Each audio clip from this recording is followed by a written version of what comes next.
Imagine a world where the lines between illusion and reality blur, where magic isn't just entertainment, but a powerful weapon for justice.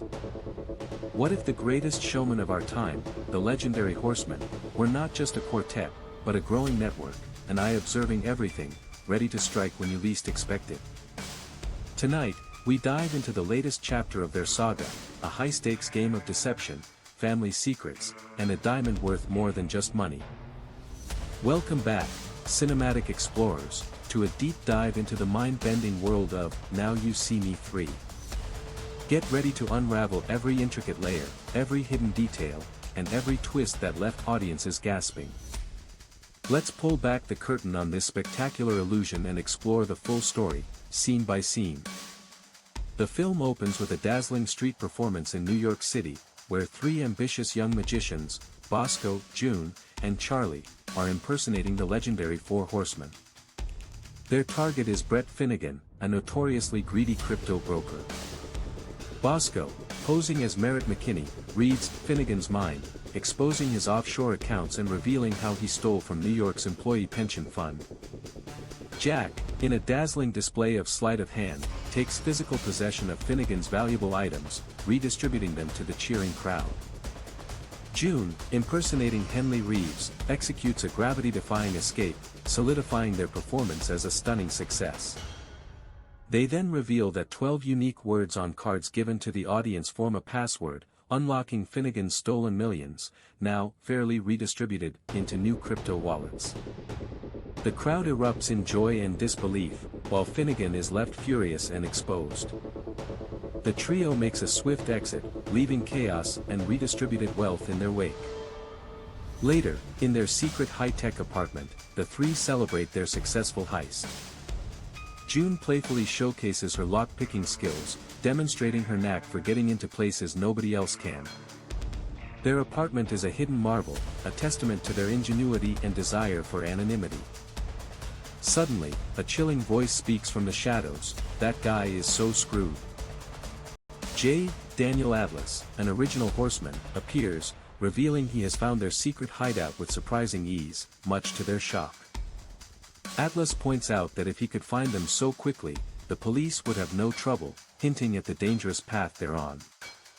He proceeds to expose their true identities and backstories: Bosco Leroy, a Juilliard dropout, June Ruclair, a boarding school rebel, and Charlie Gaze, an orphan who found family with them. Atlas criticizes their Robin Hood act as small-time compared to the real impact they could make. He reveals he was sent by the Eye, a powerful secret society of magicians, with a mysterious card, plane tickets, and instructions for a trick bigger and better than anything they've seen.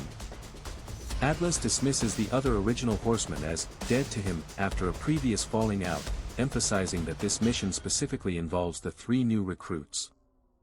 Despite initial resistance from Bosco, Charlie and June convince him that this opportunity with the Eye is their chance to truly make a difference, to catch bigger fish.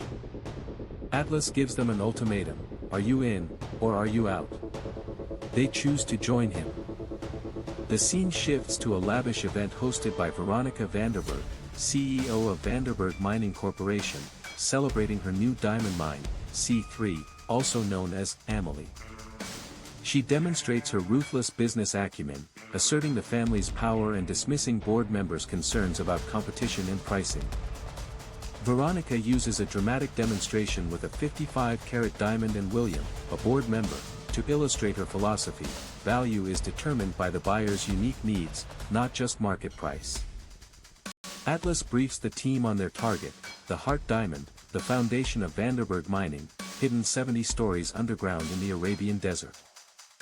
He explains its impregnable security system, but reveals that for the first time in 50 years, the diamond is being transported to Antwerp for an auction in 3 days.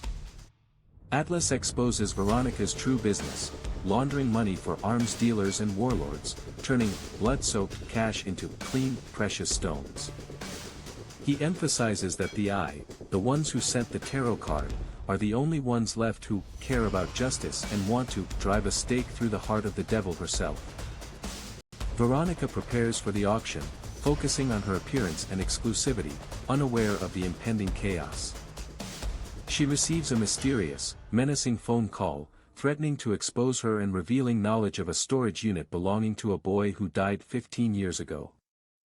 The caller demands the heart diamond, threatening to hold up a looking glass for the whole world to see you as you are.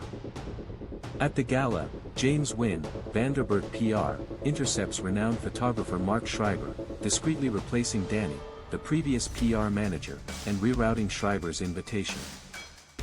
Veronica engages in a conversation with Atlas, who is disguised as Schreiber, discussing the true value of diamonds. Atlas subtly challenges Veronica's narrative, suggesting that the perceived value of diamonds is merely a good magic trick perpetuated by the wealthy. He hints that all good tricks have a little twist in the tale, unnerving Veronica with his veiled words and knowledge of her guests, including known criminals. Veronica agrees to a quick photo shoot with Schreiber and the heart diamond before the auction. During the shoot, Atlas, still in disguise, demands the heart diamond be taken out of its display case to avoid glare, a move that makes Veronica uneasy, but she ultimately agrees. As Atlas works, a masked June appears, attempting to intervene, but is quickly dismissed by Atlas, keeping Veronica's focus squarely on him. After the photo shoot, Veronica leaves, instructing her security to secure the diamond, unaware it has already been compromised. Atlas, Bosco, June, and Charlie prepare to execute the heist during the auction itself. During the auction, Atlas makes a grand entrance, disrupting the proceedings and announcing himself as J. Daniel Atlas, the Horseman. He launches into a scathing anti-capitalist tirade against Veronica, accusing her of destroying the earth for profit. Atlas then challenges Veronica, promising to make the heart diamond appear on his palm. Veronica's security attempts to open the diamond's case, failing repeatedly, while Atlas maintains a calm demeanor, assuring everyone the diamond is still safe with me. He quotes her own ad slogan, "Diamonds are forever," before the original horseman, Jack Wilder, bursts in through a vent, creating a diversion. Another original horseman, Henley Reeves, also appears, descending from the ceiling to help the new recruits escape. The plan unfolds into a chaotic escape as the horsemen battle security, with Atlas making his own dramatic exit. The new recruits are thrilled to meet the legendary Henley Reeves, momentarily fanboying amidst the escape. Merritt McKinney, another original horseman, appears, hypnotizing security guards to aid their escape, displaying his powerful mentalism. Merritt comically complains about having to hypnotize guards in Flemish, adding levity to the high-tension situation.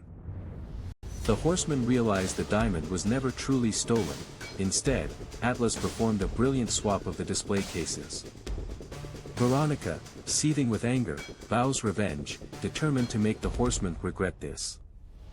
The group gathers, with the original horsemen, Atlas, Jack, Henley, Merritt, confronting the new recruits, Bosco, June, Charlie. There's immediate tension and resentment from the originals towards Atlas for his perceived betrayal and abandonment after their previous disbandment. Henley reveals she left the horsemen because she was 6 months pregnant and Atlas didn't consider her safety during a dangerous straitjacket escape trick. Merritt also expresses his despair, lamenting his current life as a cruise ship magician, highlighting the collective disillusionment of the original horsemen. June confronts them about their breakup, asking why the legendary horsemen separated. They reveal the painful truth: their recklessness led to the imprisonment of a fifth horseman, Dylan Shrike, in a Russian prison, a tragedy that shattered their team. Atlas's tarot card, which brought them together, reveals a map only when all the horsemen are present, indicating a deeper purpose from the eye. Despite their fractured past, the original horsemen decide to put their differences aside and continue working with the new recruits, acknowledging the eye's plan.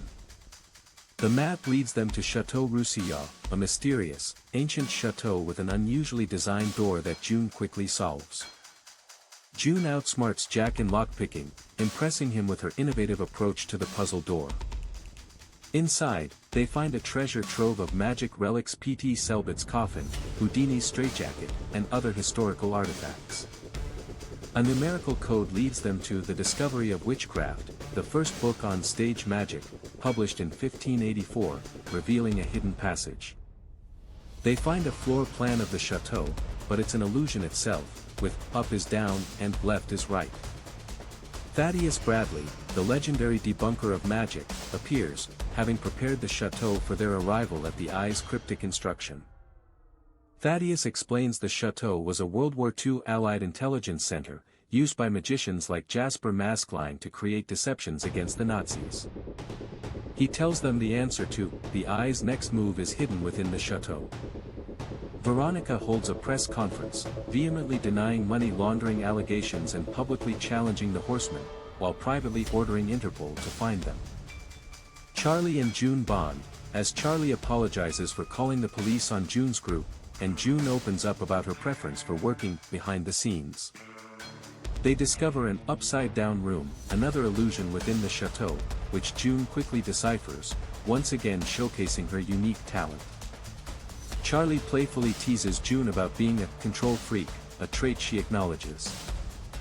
Atlas challenges Bosco to perform a trick without seeking applause, to prove why the Eye picked him. Bosco effortlessly makes a diamond appear and disappear, demonstrating his raw talent and impressing Atlas.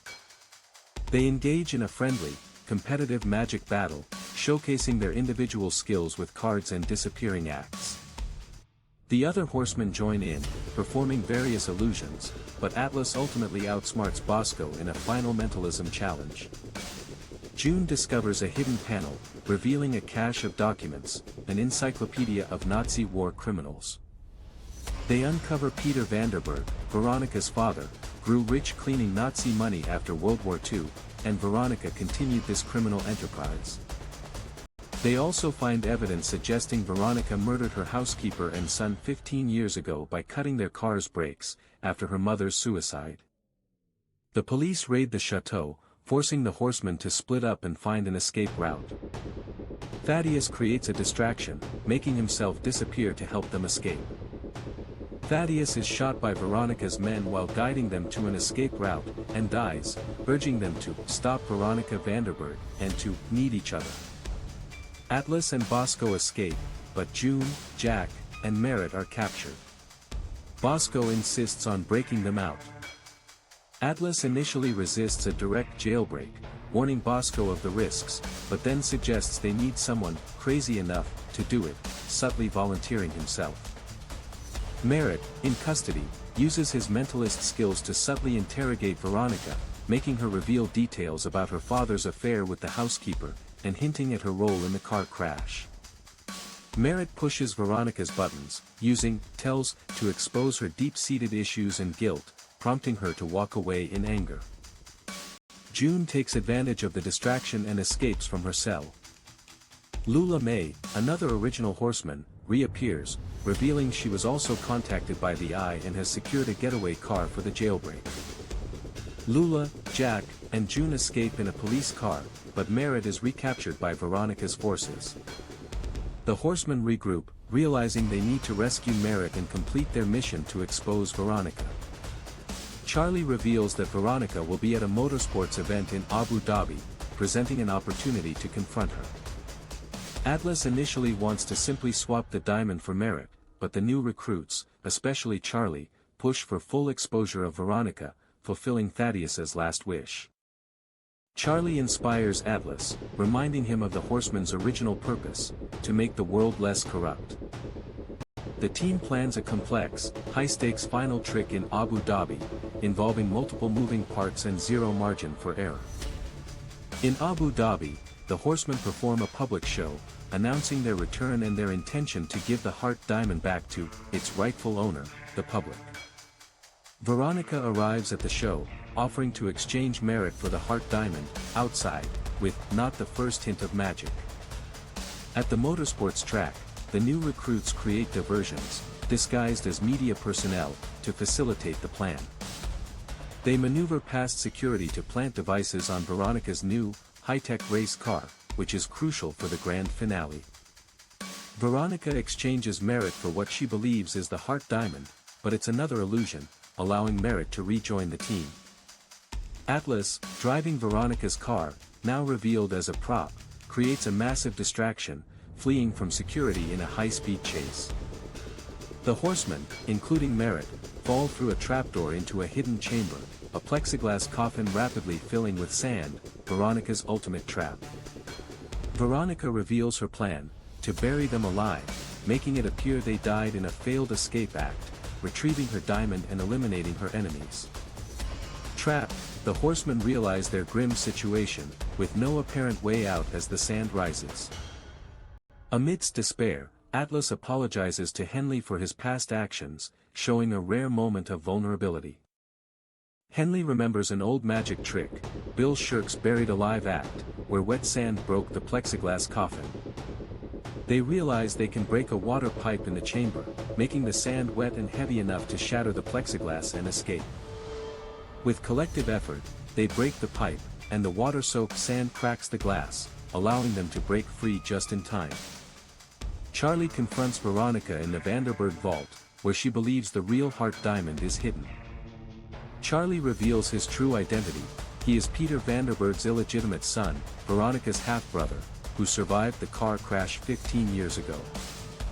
He tells her he was in the car, and his mother freed him with her dying breath, fueling his 15-year quest for vengeance.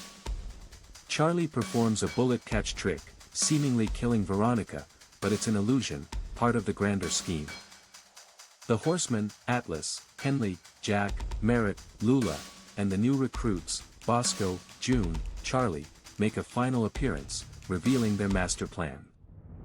Charlie explains how every element of Veronica's reality, the car, the vault, the gun, was manipulated by the horsemen to trick the master of deception herself. They reveal that Veronica's race car was modified to project her hologram, leading her to the vault where Charlie waited.